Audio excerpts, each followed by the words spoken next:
Yo mga pre, Mr. Niya pala nagbabalik at dito nga tayo, bumaba na tayo ng clear dito, bibigwasan na natin yung mga kalaban na yan, may na-down na tayo ng isa dyan, anong gagawin natin yan, bababaan na natin yan, at baka matuluyan pa yan, at baka maiya pa, ayan, binigwasan na natin yung nakaisa, ngayon hahanapin natin nandito lang sa likod yung na-down natin, ayan, bibigwasan na natin yan sa kasamaang palad, kiniis ng tarantado ngayon, yari ka sa akin ngayon tol, kiniis mo yung napatay ko, ngayon ikaw naman ang babagsak at babalik ka sa labi, ngayon tarantado ka, kiniis mo, back to labi ka ngayon. Anong gagawin mo? Dito na tayo, may nakita na tayo dito ng isang kalaban, meron pang nakaboard sa baba, dito nga sa kanan meron pa dalawa. Anong gagawin natin dito? Magtatrap na tayo dyan, hahanap tayo ng magandang pwesto dyan na matataguan muna. Nandito lang yon, dalawang footstep yung naririnig natin dito, at meron nga dito nagkamali, naka black bib yan, munti ka na tayo mayari dito, pero hindi tayo papatinag sa kanya, naka 117 tayo, memento mori, ngayon palag na to. At ngayon nga meron ditong isa, ito yung umubos sa nuklear ng mga kalaban, ngayon ikaw naman yung bibigwasan ko ngayon mga tol, ikaw yung palong-palo kanina sa nuklear, ikaw naman yung pababalikin ko ngayon sa labi. Anong mangyayari? Yari ka, balik to labi ka na ngayon par. At meron nga dito akong nakita na tao na bumabaril sa'yo, baril ka pa, nag-slide si gago, namatay ka, ngayon tarantado, patay. At meron pa ditong magdodogtag sana, kaso nayari siya ng trap master, namatay agad siya.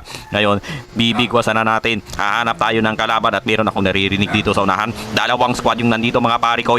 Ngayon anong gagawin natin? Sasawsawan na natin yan habang maaga, hindi na natin bibigyan ng pagkakataon niya na makaapat sila sa susunod na zone, kasi mahihirapan na tayo mamaya pag marami na yung kalaban natin. Dito palang tutuliin na natin yung mga tarantadong yan habang maaga.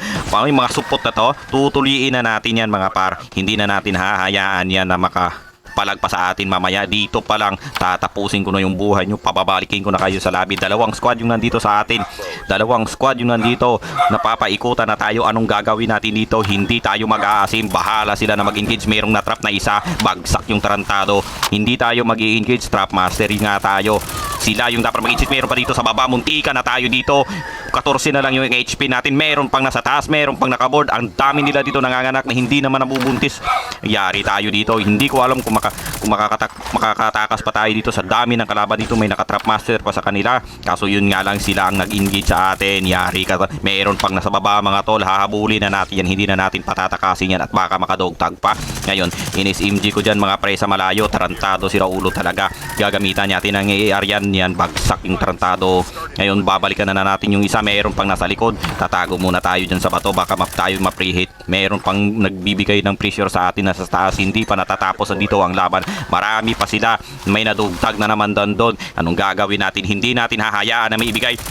May nagboard sa harap ko mga pare ko, huwag kang magboard sa harap ko, malalagas at malalagas ka talaga, naka-gyro ako, yari ka, kapit na kapit yan mga pare ko, walang tapon yung bala, yari ka. Kasi ngayon anong gagawin? Napipressure na sila, natatakot na sila, mauubos na kayo dito, marami na akong napatay dito, hindi na kayo makakapalag sa akin, kabado na kayo, kahit ako lang mag-isa, hindi ako kabado. At meron pa akong naririnig na footstep na sa taas, palagi akong last guy, kaya hindi ako nagiging kabado, sanay na ako mag solo versus squad. Ngayon merong nagpiprehit sa atin sa taas, nakita na niya yung location natin. Anong gagawin natin yan? Hindi tayo magpapakita sa dyan, magpapanggap tayong uod muna dyan, magpapanggap tayong loot box muna dyan, hihintayin natin siya na lumabas. Anong gagawin niya? Pag lumabas ka sa akin, bibirahin kita, walang matatapon kahit isang bala sa'yo, didikit at didikit. Ngayon nga nagpakita ka na ng location sa akin, ngayon salong-salong mo lahat ng bala mga parikoy, wala ka nang magagawa. Anong gagawin mo? Ubuusin ko kayo dito, hindi ko na kayo bibigyan ng pagkakataon. Meron pa ditong isa na footstep. Anong gagawin natin dyan? Babatuhin natin yan ng cluster, titingnan natin kung ayaw mong lumabas dyan, titingnan natin kung saan hanggang saan yung pagtatago mo dyan. Ngayon